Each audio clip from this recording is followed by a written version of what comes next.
నమస్తే, నేను అంకిత. ఏపీకి 70,000 కోట్లు రాబోతున్నాయి. అయితే ఇది బడ్జెట్ సాక్షిగా మోడీ ఇచ్చిన వరం అని కూడా అంటున్నారు. అయితే అసలు ఇది ఎంతవరకు వాస్తవం అన్న విషయంపై నాతో పాటు డిస్కస్ చేయడానికి senior journalist KVV Prasad sir ఉన్నారు. ఆయనతో మాట్లాడదాం. నమస్తే సార్. నమస్తే అమ్మా. సార్, ఇప్పుడు బడ్జెట్ సమావేశంలో 70,000 కోట్లు ఆంధ్రాకి రాబోతుంది అని తెలుస్తుంది.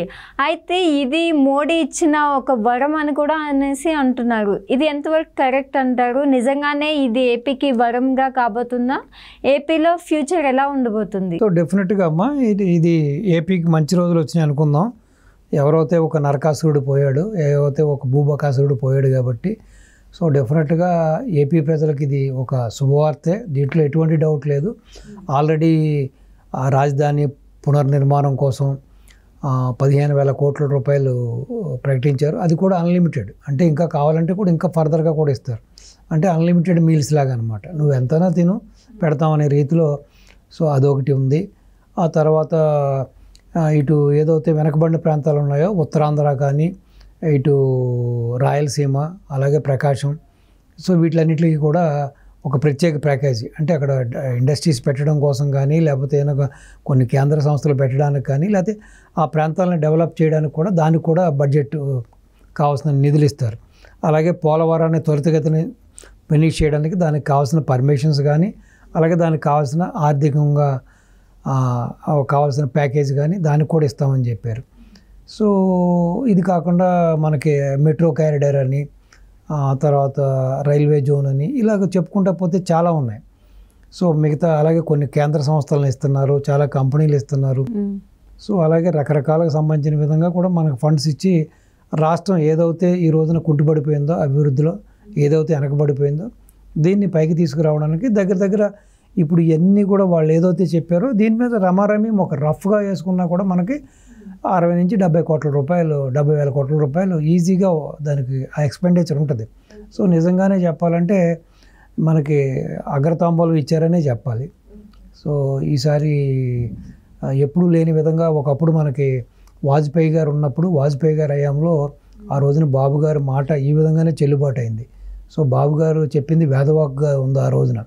సో ఆ రోజున వాజ్పేయి గారు కూడా వీరి దగ్గర సలహాలు తీసుకుంటూ, అలాగే ఈయన ఏది అడిగినా కూడా ఆయన కాదనకుండా ఆ రోజున ఉమ్మడి రాష్ట్రం డెవలప్ అవ్వడానికి, ఈ రోజున హైదరాబాద్ ఈ విధంగా ఉంటాకి, ఇటు మన ఇంటర్నేషనల్ ఎయిర్పోర్ట్ కానీ, రింగ్ రోడ్డు కానీ, సో ఈ విధంగా ఏ ప్రాజెక్ట్ తీసుకున్నా కూడా జెన్యూనియం వ్యాలీ కానీ ఏదైనా సరే, బాబు గారు ఏదైతే ఆ రోజున డెవలప్ చేశారో దాని అంతటి కూడా వాజ్పేయి గారి యొక్క సహకారాలు, ఆయన ఒక దాన కర్ణుడిలాగా, డివిఎస్ కర్ణులాగా, అది మన కర్ణుడు ఏ విధంగా అయితే అడగగానే ఈవెన్ తన కవచకుండలు కూడా ఏ విధంగా ఇచ్చేస్తాడో ఆ రీతిన ఆ రోజున వాజ్పేయి గారు మనకి బాగా ఉపయోగపడ్డారు, సహకరించారు. సో ఈ రోజున కూడా సేమ్ అదే పరిస్థితి మళ్ళీ రిపీట్ అయ్యేలాగా ఉంది ఇది. సో డెఫినెట్గా మనకి బాబు గారి యొక్క 2 రోజులు ఆ టూరు ఢిల్లీలో వివిధ మంత్రులను కలవడం, వివిధ శాఖాధిపతులను కలవడం, సో ఆయన ముందుగానే వెళ్ళి మాట్లాడి అన్నీ చెప్పి, సో తనకి ఏం కావాలో ఏంటో అన్నది ప్రస్ఫుటంగా ఆయన ఏం సాధించారన్నది ఈ రోజున బడ్జెట్ ప్రకటించిన తర్వాత ఆంధ్రాకి, సో డెఫినెట్గా బాబు గారి యొక్క కృషి ఫలితం మనకి క్లీన్గా కనబడుతోంది. సో డెఫినెట్గా ఇది ఒక మంచి పరిణామం అమ్మ. సో దీంట్లో ఎటువంటి సందేహం లేదు. సో ఏదైతే ఈ గత 5 సంవత్సరాలుగా జగన్మోహన్ రెడ్డి గారు మొత్తం వ్యవస్థలను సర్వనాశనం చేశాడో, ఏ విధంగా అయితే ఖజానాన్ని ఖాళీ చేసేసాడో, ఏ విధంగా అయితే రకరకాల అప్పులు ఎక్కడ దొరికిన కాడల్లా దోచుకొచ్చి బటన్ నొక్కాను ఎంతవరకు నొక్కాడో తెలియదు, దాంట్లో ఎంతవరకు తన నొక్కున్నాడో తెలియదు. సో ఈ విధంగా రాష్ట్రాన్ని సర్వనాశనం చేసేసి, అన్ని వ్యవస్థలని నాశనం చేసేసి, అన్ని రంగాల్లోనూ దోపిడీ చేసేసి, వాళ్ళు ఏదైతే స్కీమ్ అని చెప్పారో అదన్నీ కూడా స్కాములుగా మార్చుకుని కేవలం వాళ్ళు, వాళ్ళ నాయకులు, వాళ్ళ మంత్రులు, వాళ్ళ స్వప్రయోజనాల కోసం, వాళ్ళ ఆస్తులు సమకూర్చడం కోసమే రాష్ట్రాన్ని వాడుకున్నారు. కానీ ఎక్కడా కూడా ప్రజా శ్రేయస్సు కోసం కానీ, ప్రజల కోసం కానీ ఏం చేయలేదు. ఇప్పుడు బాబు గారు కర్మజీవి అమ్మ. బాబు గారు చూసి ఉంటారు నువ్వు, ఆల్మోస్ట్ నాకు తెలిసి ఇటు భువనమ్మకు కానీ, లోకేష్ బాబుకి కానీ ఒక తండ్రిగా న్యాయం చేసి ఉండడు ఆయన. ఎప్పుడు ప్రజలని రోజుకు 18 గంటలు కష్టపడుతూ ఆ ప్రజల కోసమే ఆయన ఆరాటపడిన వ్యక్తి, ప్రజల కోసమే మంచి చేసిన వ్యక్తి. అందుకునే ఈ రోజున ఆయన అరెస్ట్ అయిన సందర్భంలో కూడా ప్రపంచవ్యాప్తంగా కూడా అంత ఆయనకి మద్దతు తెలిపారంటే కులాలకి మతాలకి అతీతంగా ఆయన చేసిన కృషి. ఆయన కర్మజీవి, ఆయన సత్పురుషుడు. ఆయన ఏంటంటే ఎప్పుడు కూడా సత్పురుషులు ఏం చేస్తారంటే ఎంతసేపు సొసైటీకి ఏదైనా చేద్దామా, మానవాళికి ఏదైనా చేద్దామా అనే భావంతో ఉంటారు. వాళ్ళు ఏదో చేసుకుందాము, వాళ్ళ స్వప్రయోజనాలు చేసుకుందాము, నా కొడుకు చేసుకుందాం, కూతురుకి చేసుకుందాం, నా భార్యకి చేసుకుందాం, నా అయిన వాళ్ళకి, నా బంధువులకి చేద్దాం అనే భావన ఉంటుంది. ఎప్పుడు కూడా వాళ్ళ దృష్టిలో ప్రజలే వాళ్ళ పిల్లలు, ప్రజల రాష్ట్రమే వాళ్ళ ప్రయారిటీ. సో కాబట్టి అటువంటి వ్యక్తి చూసాం మనం. ఇంకా ప్రభుత్వం వచ్చి కూడా పట్టుమని 1.5 month అయిందంతే. సో ఈ లోపలనే ఇంత అద్భుతం చేస్తున్నారంటే బాబు గారు, ఇంకా 5 ఏళ్లలో మీరు ఎంత అద్భుతం జరుగుతుంది, రాష్ట్రం ఏ విధంగా అవుతుందో చూడండి. మన కర్మకాలి గత 5 ఏళ్ళు కూడా బాబు గారే పరిపాలన ఉండుంటే, ఆ 5 ఏళ్ళు కూడా ప్రజలు ఆయనకి అధికారాన్ని కట్టబెట్టుంటే ఈ రోజున ఆల్మోస్ట్ ఈపాటికే రూపురేఖలు మారిపోయేది. రాష్ట్రం డెఫినెట్గా చాలా వరకు మనకు అన్ని ప్రాజెక్టులు అయిపోయి, ఇటు పోలవరం కంప్లీట్ అయ్యేది, అమరావతి కంప్లీట్ అయ్యేది, అసలు చాలా ఇండస్ట్రీస్ వచ్చాయి, చాలా ఇన్వెస్ట్మెంట్స్ వచ్చాయి, బోల్డ్ అంత మనకి ఎంప్లాయ్మెంట్ వచ్చేది, బోల్డ్ అంత రెవెన్యూ వచ్చేది. అలాగే రోడ్స్ గీట్స్ అన్నీ కూడా, డ్రైన్స్ గీన్స్ రోడ్స్ అన్నీ కూడా పెండింగ్ ప్రాజెక్ట్స్ అన్నీ కూడా అయిపోయాయి. సో ప్రజలు ఏదో పాపం ఒక గొర్రె కషాయం నమ్మినట్టుగా ఏదో రాజశేఖర రెడ్డి చేశాడు, రాజశేఖర రెడ్డి కొడుకు కాబట్టి వీడు ఏదో పొడుస్తాడు, చిరుస్తాడు, కరుస్తాడంటే చివరికి కుక్కను చింపిన విస్తరాలా చేసేసాడు ఆంధ్ర రాష్ట్రాన్ని. సో కాబట్టి జరిగింది జరిగిపోయింది, గతం నాస్తి. డెఫినెట్గా అంటే బాబు గారు ఈ యొక్క వయసులో కూడా ఆయన రాష్ట్రం కోసం ఆయన పరితపించే విధం, ఆయన శ్రమించే విధం చూస్తే కూడా ప్రజలకి అసలు ఇంకా ఎవరైతే ఇతన్ని ఆదరిస్తున్నారో వాళ్ళు కూడా మారాలి. ఇప్పుడు బేరీ చేసుకోవాలి. గత 5 ఏళ్ళుగా ఏం జరిగింది?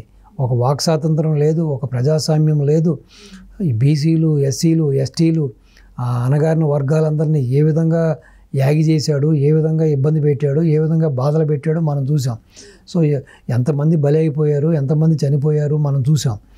అదేవిధంగా ఒక సామాజిక వర్గాన్ని, కమ్మ సామాజిక వర్గాన్ని ఏ విధంగా ఇబ్బంది పెట్టాడు, ఎన్ని రకాలుగా బాధలు పెట్టాడు అని మనం చూసాం.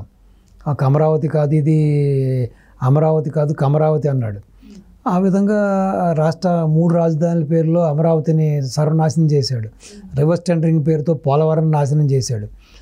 కాబట్టి ఇప్పటికైనా సరే ప్రజలు ఎవరైతే ఉన్నారో ఆ ప్రజలు ఇప్పటికైనా పరివర్తన చెంది నిజంగా వాళ్ళకి మనస్సాక్షి ఉండే, వాళ్ళకి రాష్ట్రం మీద, రాష్ట్ర ప్రజల మీద, లేకపోతే వాళ్ళ పిల్లల మీద కూడా వాళ్ళకి ఒక నమ్మకం ఉండి, మనం ఈ వ్యక్తితో ఉంటే మనకు నష్టమా, లేకపోతే ఈ వ్యక్తితో ఉంటే లాభమని బేరీ చేసుకుని ఇప్పటికైనా వాళ్ళకు కూడా మార్పు చెంది అతన్ని పూర్తిగా రాజకీయ సమాధి చేస్తే, మీరు చెప్పినట్టు ఈ 70 కోట్లేం కర్మ, 70,000 కోట్లేం కర్మ, ఈ 70,000 కోట్లు 70 లక్షల కోట్లైనా మనం ఆశ్చర్యపడలేదు. ఎందుకంటే ఆ రీతిని బాబు గారు రాష్ట్రానికి తీసుకెళ్తారు, ఆ రీతిని చేస్తారు. ప్రపంచ స్థాయిలో ఎవరికీ లేని రాజధానిని ఆయన సృష్టిస్తారు. సో కాబట్టి డెఫినెట్గానే ఈ బడ్జెట్ ఇది నిజంగా వరాల జల్లె అనుకోవాలమ్మా. నిజంగానే మోడీ గారు కానీ, మన ఫైనాన్స్ మినిస్టర్ గారు కానీ నిజంగానే మనకి మంచి చేశారు. సో అది ఆల్రెడీ వాళ్ళు కూడా కూటమిలో ఉన్నారు కాబట్టి, వాళ్ళు కూడా సంకీర్ణ ప్రభుత్వంలో అంతా ఉన్నారు కాబట్టి, మన యొక్క అండదండలతో అక్కడ ఢిల్లీలో కూడా ఆ ప్రభుత్వం మనుగడ సాగిస్తుంది కాబట్టి, సో ఏదేమైనా సరే ఇది ఒక శుభ పరిమాణం, దీంట్లో ఎటువంటి డౌట్ లేదు. డెఫినెట్గా ఆంధ్రాకి పూర్వ వైభవం వచ్చింది. డెఫినెట్గా ఇప్పటికే చూశారు మొత్తం రాష్ట్రం నలుమూలలా కూడా రియల్ ఎస్టేట్ ఏ విధంగా అది మామూలుగా రైజ్ అవుతుందో మీరు చూశారు. ఇక్కడ హైదరాబాద్లో చాలా కాలంగా రియల్ ఎస్టేట్ చేసే వ్యక్తులు, కొంతమంది ఇన్వెస్టర్లు కూడా నాకు తెలిసిన వాళ్ళు ఉన్నారు. వాళ్ళందరూ కూడా ఆంధ్ర రాష్ట్రంలో డిఫరెంట్ ప్లేసెస్లో వాళ్ళు ఇన్వెస్ట్మెంట్ చేస్తున్నారు. సో వాళ్ళు కూడా ఇప్పుడు గణనీయంగా లాభాలు సంపాదిస్తున్నారు. మొన్న కూడా ఒక అనంతపూర్లో నాకు తెలిసిన ఆయన వితిన్ 1 వీక్లో 100 ఎకరాలు అమ్మి బాగానే లాభపడ్డాడు. సో కాబట్టి రాష్ట్రానికి డోకా లేదమ్మా, బాబు గారు ఉన్నంతసేపు డోకా లేదు. కానీ ఎవరైతే ఇంకా కూడా మూఢభక్తితోటి జగన్మోహన్ రెడ్డి నీ కులం పేరుతోటో, మతం పేరుతోటో, వర్గం పేరుతోటో అతన్ని అనుసరిస్తున్నారో, అతన్ని ఆదరిస్తున్నారో వాళ్ళకు కూడా మార్పు చెందాలి. మార్పు చెంది ఇటువంటి వ్యక్తి ఈ ప్రజాస్వామ్యంలో ఉండడానికి అనర్హుడు కాబట్టి, పూర్తిగా రాజకీయ అజ్ఞాని కాబట్టి అతను మాట్లాడి తీరు ఎలా ఉందో చూశారు కదా, ఆ బెదిరింపు ధోరణులు ఇవన్నీ ఉన్నాయి కాబట్టి వాళ్ళు కూడా మార్పు చెంది పూర్తిగా వాళ్ళకి ఇష్టమైన పార్టీ, నేను టీడీపీకి రమ్మని ఏం చెప్పను, జనసేనకి వెళ్ళండి, బీజేపీకి వెళ్ళండి, కమ్యూనిస్టులకు వెళ్ళండి, ఏదైనా సరే మీకు నచ్చిన మీ భావజాలానికి దగ్గర ఉండే పార్టీకి వెళ్ళండి, కానీ ఆ పార్టీ పక్కన మాత్రం ఉండొద్దు. డెఫినెట్గా ఈ రోజున ఏదైతే వినుకొండలో ఒక పార్టీకి కార్యకర్త బలైపోయాడో ఇంకా మంది కార్యకర్తలను కూడా వీళ్ళ రాజకీయ స్వలాభం కోసం, స్వార్థం కోసం బలి చేస్తారు. ఆ వైసీపీ కార్యకర్తలందరూ కూడా చాలా జాగ్రత్తతో ఉండవలసిన తరుణం ఇది. అదేవిధంగా ఆ కార్యకర్తలకు సంబంధించిన తల్లిదండ్రులు కూడా వాళ్ళ పిల్లలను జాగ్రత్తగా చూసుకోవాల్సిన తరుణం ఇది. సో డెఫినెట్గా వీళ్ళ యొక్క రాజకీయ ఈ రాక్షస క్రీడలో జగన్మోహన్ రెడ్డి ఇలాంటి దారుణాలు ఇంకా ఎన్నో చేయడానికి సిద్ధపడతాడు, చేస్తాడు కూడా. అతనికి దయాదాక్షిణ్యం లేదు, పాపభీతి లేదు కాబట్టి ఎప్పటికైనా సరే ప్రజలు జాగ్రత్తగా ఉండి, ఎస్పెషల్లీ పార్టీకి సంబంధించిన కార్యకర్తలు చాలా జాగ్రత్తగా ఉండాలి.